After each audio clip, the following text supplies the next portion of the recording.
एक हसीना थी, एक दीवाना था, क्या उम्र। नमस्कार दोस्तों, आज हम बात करने वाले हैं एक सिंगर की जिन्होंने अपनी आवाज़ से सुनने वालों को अपना आशिक बना लिया, जिनके गाए गानों का सुरूर हर उम्र के लोगों पर छाया रहा।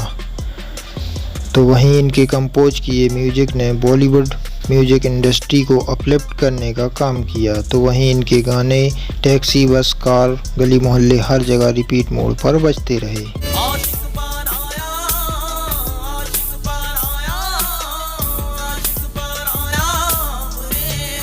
संगीत से गहरा नाता होने के बावजूद ये कभी सिंगर बनना ही नहीं चाहते थे।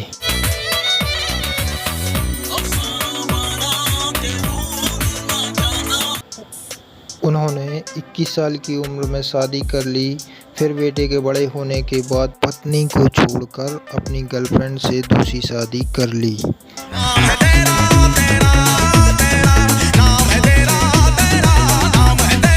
लगातार हिट गाने देने के बावजूद इन पर नाक से गाने यानी नेजन वॉइस होने के आरोप। और क्यों, फिल्म इंडस्ट्री के कई दिग्गज कलाकारों के साथ इनका 36 का आंकड़ा रहा है। बताएंगे और भी बहुत कुछ, आप बने रहिए हमारे साथ। दोस्तों, आज हम बात करने वाले हैं सिंगर, राइटर, कंपोजर और एक्टर हिमेश रेशमिया सर की। हिमेश रेशमिया सर ने अपनी आवाज़ की दम पर देश ही नहीं बल्कि विदेशों में भी फैंस के दिलों पर राज किया है। हिमेश सर ने एक से बढ़कर एक कई बेहतरीन गाने लिखे और अपनी आवाज़ से उन्हें सजाया भी है। हिमेश सर ने गानों के लिए जितनी सुर्खियां बटोरी हैं, उतना ही ये विवादों को लेकर भी चर्चा में रहे हैं। तो चलिए जानते हैं इन्होंने शुरुआत कहां से की, कौन इन्हें बॉलीवुड में लेकर आया। हिमेश रेशमिया सर का जन्म 23 जुलाई 1973 को एक गुजराती परिवार में हुआ था।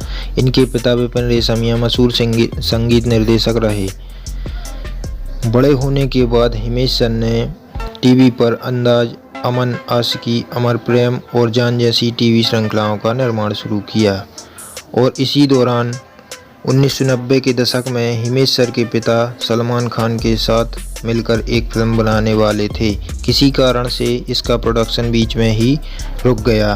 हालांकि इस फिल्म के लिए बनाए हिमेश सर के गाने को जब सलमान खान सर ने सुना तो वे बेहद प्रभावित हुए। उन्होंने हिमेश सर को आगे किसी फिल्म के लिए संगीत तैयार करने का वादा कर दिया। ये मौका हिमेश सर को साल 1998 में आई सलमान खान सर की फिल्म प्यार किया तो डरना क्या में मिला। और इसी फिल्म से हिमेश सर ने एक संगीतकार के रूप में अपना करियर की शुरुआत की। इस फिल्म के लिए लिखे इनके गाने प्यार किया तो डरना क्या और तुम पर हम हैं अटके यारा ज़बरदस्त हिट हुए। अरे तुम पर हम हैं अटके यारा, दिल भी मारे झटके हो। और हिमेश सर का फिल्मी करियर चल पड़ा। इसके बाद हिमेश सर ने दूसरे संगीतकारों के साथ मिलकर फिल्म बंधन और हेलो ब्रदर के लिए संगीत तैयार किया। लेकिन सोलो म्यूजिक डायरेक्टर के रूप में इनकी पहली फिल्म सलमान खान की दुल्हन हम ले जाएंगे रही। हिमेश सर को as a solo music director प्रसिद्धि तब मिली जब इन्होंने साल 2002 में आई फिल्म हमराज के लिए संगीत तैयार। इस फिल्म के सभी गाने हिट रहे और इसके लिए हिमेश सर को बेस्ट म्यूजिक डायरेक्टर के फिल्म फेयर अवार्ड से सम्मानित किया गया। साल 2003 में हिमेश सर ने फिल्म चुरा लिया है तुमने, फुटपाथ, तेरे नाम और जमीन में म्यूजिक दिया। वैसे तो इन सभी फिल्मों के गाने हिट रहे, लेकिन फिल्म तेरे नाम में कंपोज किए इनके गानों ने हर तरफ अपने गाने के लिए हिमेश सर ने कई पुरस्कार जीते। साल 2004 में हिमेश सर ने फिल्म बर्दाश्त, रन, टार्जन दी वंडर कार, ऐतराज और दिल मांगे मोर जैसी कई फिल्मों में अपना संगीत दिया।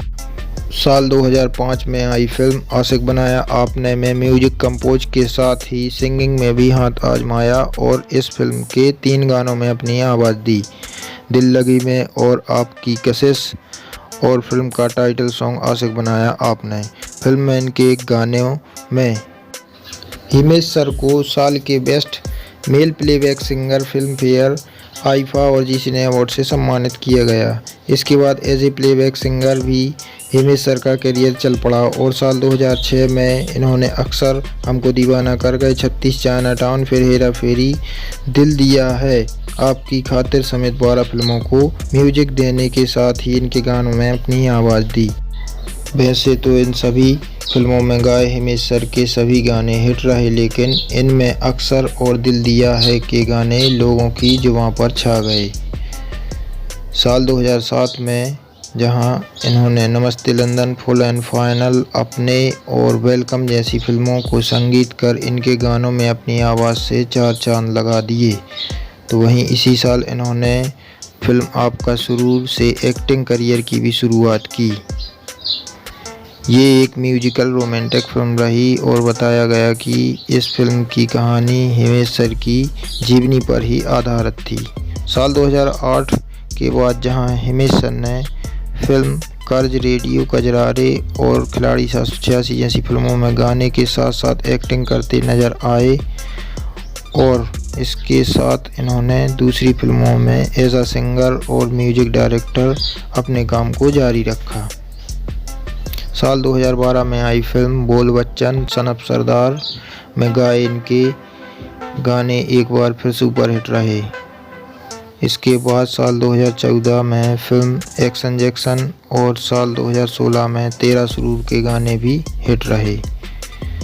तो वहीं ये दावा किए जाने लगा कि इनके गाने सुनकर भूत भी आ जाते हैं। दरअसल ये दावा हिमेश सर के गाने झलक दिखला जा को लेकर के किया गया। झलक दिखला जा कहा गया कि इस गाने के आगे 3 लाइनों में आजा आजा आता है, जिसे बोलने से भूत भी आपके सामने आ जाते हैं। ऐसी कई अफवाहों को उस समय काफ़ी हवा मिली। हालांकि इसके बाद धीरे धीरे हिमेश सर के गानों का क्रेज कम होता चला गया। एक्सपर्ट की माने तो इन्हें कई सिंगर से कड़ा कंपटीशन मिल रहा था, तो वहीं इनके ज़्यादातर गाने एक जैसे होने लगे थे या फिर इनके ही किसी पुराने गाने का रीमेक होते थे। कहा जाता है कि किसी भी कलाकार का एक समय होता है और हिमेश सर अपने समय में खूब चमके और सलमान खान सर की मदद से ये इंडस्ट्री में आए, तो वहीं इनके बनाए गाने से फिल्म तेरे नाम के जरिए सलमान खान सर को भी कमबैक करने में मदद मिली।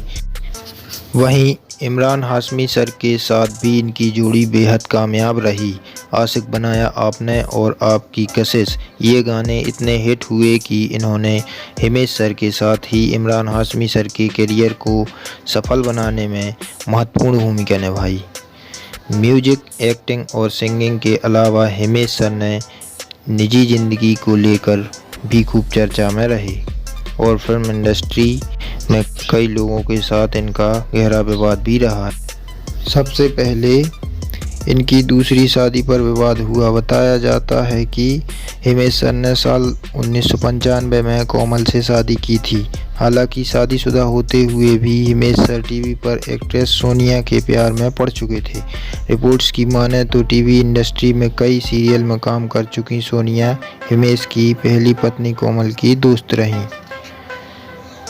ये हिमेश और कोमल की बिल्डिंग में ही रहा करती थीं और उनके घर पर इनका आना जाना लगा रहता था। यहाँ तक कि हिमेश सर और सोनिया की पहली मुलाकात भी कोमल ने ही करवाई थी। हालांकि उस वक्त कोमल को इस बात का अंदाज़ा ही नहीं था कि उनकी सहेली ही उनकी सौतन बन बैठेंगी। मीडिया रिपोर्ट्स के मुताबिक हिमेश सर और सोनिया ने साल 2006 में ही एक दूसरे को डेट करना शुरू कर दिया था, जिसका अंदाज़ा कोमल को नहीं हुआ।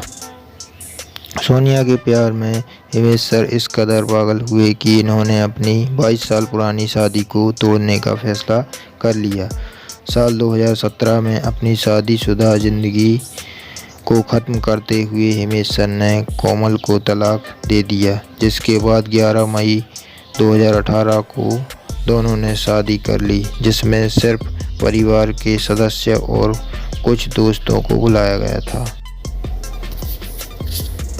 हिमेश सर से जुड़े अगले विवाद की बात करें तो साल 2007 में हिमेश सर ने बुर्का पहनकर अजमेर के मोइनुद्दीन चिश्ती दरगाह का दौरा किया था, जिसके बाद इन्हें लोगों की धार्मिक भावनाओं को ठेस पहुंचाने के लिए गुस्से और ट्रोल का सामना करना पड़ा।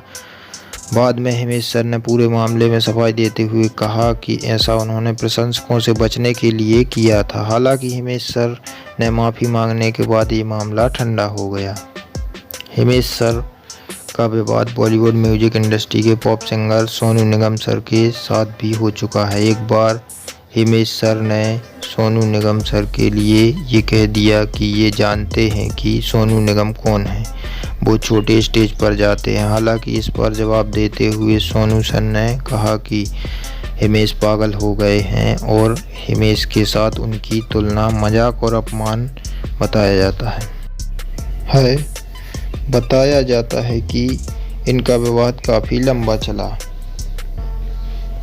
ऐसे ही एक और मामले में हिमेश सर का विवाद गायिका आशा भोसले मैम के साथ भी रहा। दरअसल हिमेश सर के गानों में नेजन टोन के लिए बॉलीवुड इंडस्ट्री में उनकी खूब आलोचना होती रही।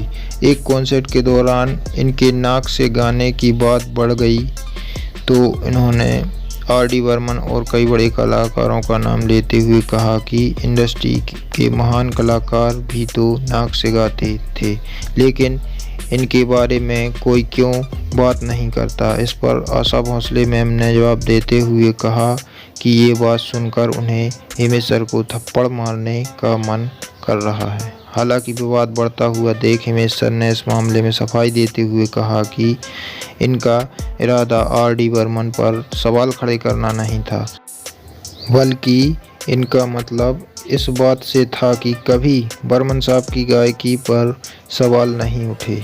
हालांकि हिमेश सर ने अपनी गलती मानते हुए माफ़ी मांग ली। खैर, फिल्म इंडस्ट्री के कॉम्पिटिटिव एनवायरनमेंट में इतने कम समय में इतना नाम कमाना और सबकी जुबान पर छा जाना कोई आसान काम नहीं है।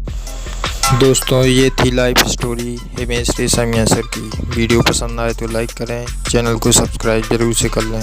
धन्यवाद।